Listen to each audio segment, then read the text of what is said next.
you know, something that's kind of interesting whenever you finish like a really good story, whether it's a book, a movie, you know, a TV show, but when you finally do that final little bit of crunch time because you see how close you are to the end, and you realize that, you know, you don't want to put it off another day, that you want to finish it right here, right now, and there's an empty feeling in you once you're all done. Once you get to that final resolution where everything is over, it's all said and done. Doesn't it kind of leave you with an open feel, with like this, empty feeling in your chest? Kind of just like, well, you know, now what? Or that's the end of it. There's going to be nothing left when you come to that realization. Reason why I bring this feeling up is actually because I have just barely finished a 4-day crunch marathon on one of my favorite animes that I watched as a kid. Animes has been something that I've kind of fallen out recently just because I can't stand the animation quality anymore, and for the most part, you know, the most animes I would watch are actually mangas, and the manga comic form is a lot better than the anime in my opinion. But back in my day, my favorite cartoons were the Japanese ones, the anime. So I mean, like Digimon. I watched Pokemon for a bit, all this other stuff. But you know, I remember one day when I passed through I turned on my mom's TV, I browsed the Cartoon Network real fast, and one show came on, and I didn't know what it was, and it was actually a show called G-Gundam. I mentioned G-Gundam in the last commentary I did. I talked about Vanquish, like only nobody really even watched that commentary at all, so it doesn't really matter. But I recently found a channel on YouTube that actually has every single one of the anime episodes of G-Gundam posted up, and I remembered how much I really just enjoyed the show for, you know, a number of reasons. I'm not going to talk about this in this commentary today. And overall, just kind of like my feelings of it. I mean, here we go. I mean, G-Gundam is, it's a Gundam spin-off. There's a anime series out there called Gundam. And it's basically just about, you know, the selling point for my friend when I trying to tell him what it's about 40-foot giant robots duking it out. I mean, there's a lot more to it than that, but that's the gist of it. It's just, for whatever reason, there's going to be guys in 40-foot tall robot suits fighting it out. In some cases, it's generally about like a war setting, like there's two factions at war, blah blah blah, and there's a lot of cliches in the Gundam series in itself. It has its own cliches. But the one thing about Gundam that really just kind of like strikes me is its focus on character development, also some like the politics stuff. It's not just about the robots fighting. The robots fighting, the Gundams fighting. That's the icing. That's just the show. That's what makes it entertaining for all of like the young kids, like the 12-year-olds out there who would be the ones who would watch this show. That's for them to stay interested.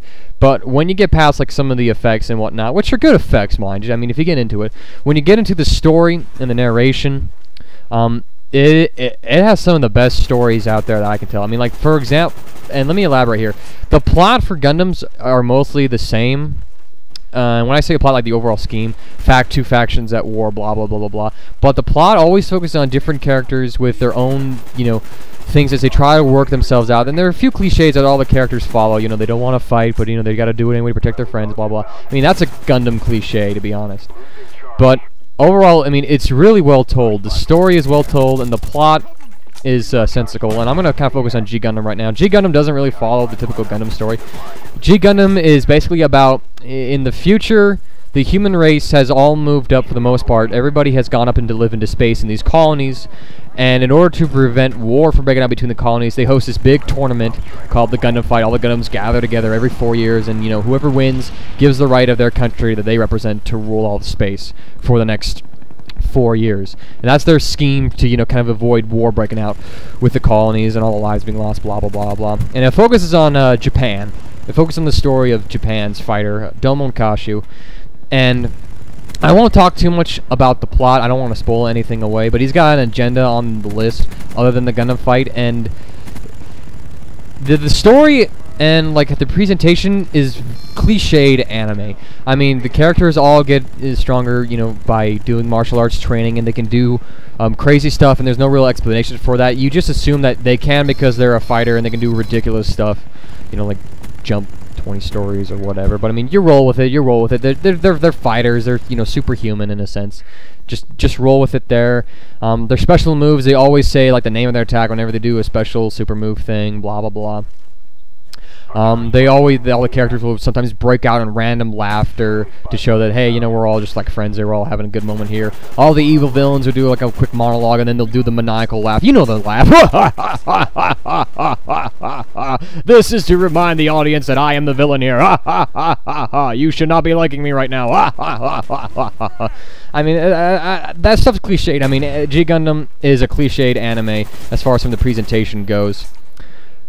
But if you can get past all the cliched presentation, if you're a guy who doesn't like the anime stuff and how that all plays out, I mean, this isn't going to change your mind as far as like the presentation goes. I mean, there's laughably bad dialogue due to the English dubbing and some of the voice lines, and you can poke fun at a lot of stuff. But if you actually sit down and you watch this series and you just absorb it, you just take it straight-faced and you just kind of roll with it. You don't poke fun at it, you don't troll at it. If you just kind of take it with the straight face as you can and just absorb it in the story, you find one of my favorite, in my opinion, one of the best character development stories I have ever seen in a cartoon. Especially like when it comes to episode 23. 23 has a beautiful character development moment with Domon. And it is just wonderful. You see him go to his lowest point as a character, as all of his, you know, problems in life kind of hit him. And then you see him rise above that in that same episode and kind of overcome that, and you see him become like a different man, and from there on he's kind of a bit of a different person. And that's what this thing about G-Gundam that really just gets me, is the story of the characters. It's about the characters. It's about their dreams, their goals, the problems that they have, how they interact with each other, and by far it's still...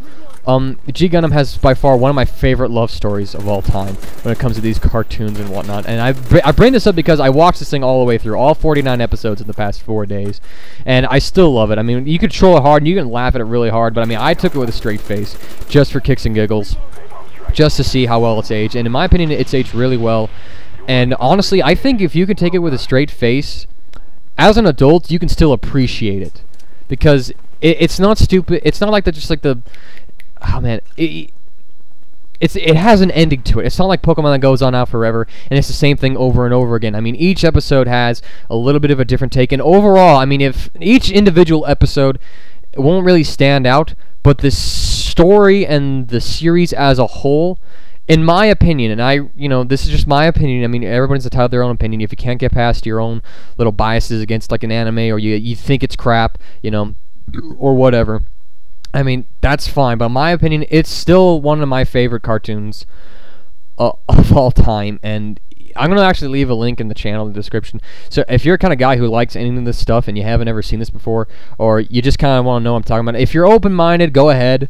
I mean, if you want to take it with a straight face, go for it. If you want to poke fun and laugh at it, alright?